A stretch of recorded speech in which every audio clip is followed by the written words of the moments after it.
గౌడ సామాజిక వర్గ ఆత్మీయ సమావేశానికి ముఖ్య అతిథులుగా వచ్చినటువంటి పార్లమెంట్ సభ్యులు భారతీయ జనతా పార్టీ ఓబీసీ మోర్చా జాతీయ అధ్యక్షులు గౌరవనీయులు డాక్టర్ లక్ష్మణ్ గారు ఒక మీటింగ్ వెళ్ళాలి, వాళ్ళు కూడా భోజనంతో ముగిస్తారు కాబట్టి కార్మికులది. ఈ నెల ఎలక్షన్స్ ప్రచారం ఉధృతంగా జరుగుతూ ఉంది. వచ్చే నెల 13వ తేదీన ఎన్నికలు జరగనున్నాయి. మీకు అందరికీ తెలుసు, ఈరోజు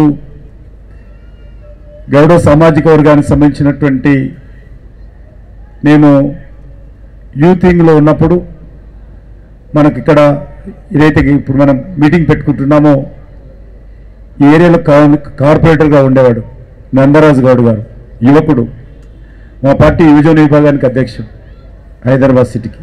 ఇక్కడ నుంచి కార్పొరేటర్ గెలిచాడు. వారి నాయకత్వంలో నేను వారు కలిసి కృష్ణగౌడ్ గారు ఉన్నారు. ఆ రోజు గౌతు లచ్చన్న గారిని, బాలగౌడ్ గారిని, కర్నూలు కృష్ణమూర్తి గారిని వీళ్ళందరినీ పిలిచి మీటింగ్లు పెట్టేవాళ్ళం. అప్పుడే నందరాజు గౌడ్ నాయకత్వంలో గౌడ సమస్యల మీద పోరాటం చేసేవాళ్ళం. చూడడానికి నందరాజు గౌడ్ యువకుడు, యూతింగ్ అయినప్పుడు కూడా పెద్ద పెద్ద గౌడ సంఘాలకు సంబంధించినటువంటి ప్రముఖులతో సంబంధాలు ధైర్యంగా కొనసాగించి వాళ్ళందరితో కలిసి ఆ రోజు సమావేశాలు ఏర్పాటు చేశాము. చాలా వరుసగా సిరీస్ ఆఫ్ మీటింగ్స్ ఏర్పాటు చేశాం. దాంట్లో కృష్ణగౌడ్ గారు కూడా కీలక పాత్ర పోషించాడు. అప్పటి నుంచి కూడా నేను ఎమ్మెల్యే అయినప్పుడు మీకు తెలుసు, రాజశేఖర రెడ్డి గారు కాంగ్రెస్ పార్టీ ప్రభుత్వం వచ్చినప్పుడు మన హైదరాబాద్లో ఉన్నటువంటి ఈ యొక్క కళ్ళు దుకాణాలని కూడా మూసేశాడు, నిర్దాక్షిణ్యంగా మూసేశాడు. అప్పుడు చాలా పోరాటం చేయడం జరిగింది.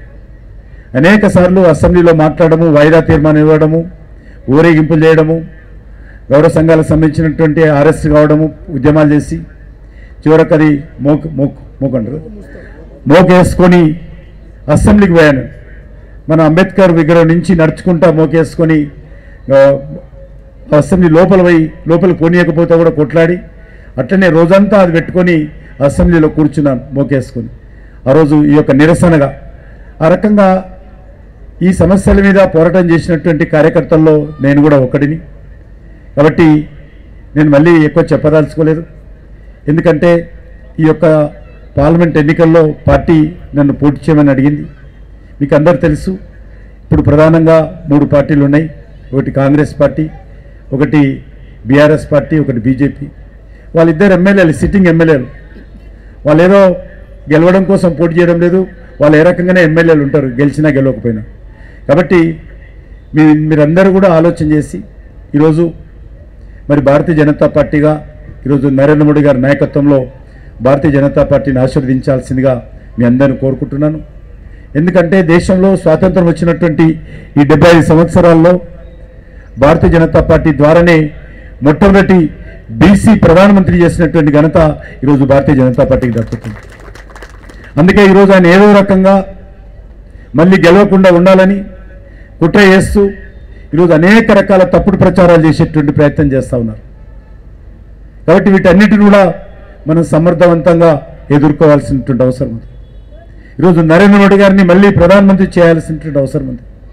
నరేంద్ర మోడీ గారి నాయకత్వంలో దేశం అనేక రకాలుగా అభివృద్ధి చెందుతున్నటువంటి నేపథ్యంలో మీరందరూ కూడా మరి ఈ రకంగా కార్యక్రమం ఏర్పాటు చేయడము, మరి ఈరోజు నరేంద్ర మోడీ గారి నాయకత్వంలో భారతీయ జనతా పార్టీని మరి మళ్ళీ తీసుకురావాల్సినటువంటి అవసరం ఉందనే విషయాన్ని నేను ఈ సందర్భంగా మనయేస్తూ వేదిక మీద ఉన్నటువంటి పెద్దలకు, వేదిక మీద ఉన్నటువంటి ప్రముఖులకు అందరూ కూడా కోరేది ఒకటి 13వ తేదీ తప్పకుండా పోలింగ్ బూత్కెళ్ళి ఓటేయాలి.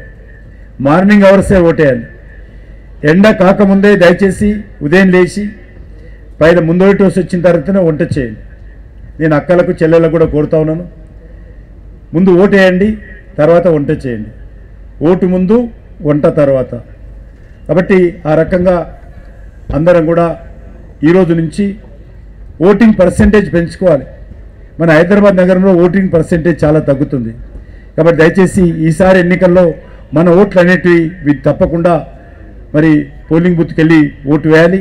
అదేవిధంగా నన్ను అదేవిధంగా నరేంద్ర మోడీ గారిని భారతీయ జనతా పార్టీని ఆశీర్వదించాల్సిందిగా మీ అందరినీ కోరుకుంటూ సెలవు తీసుకుంటున్నాను.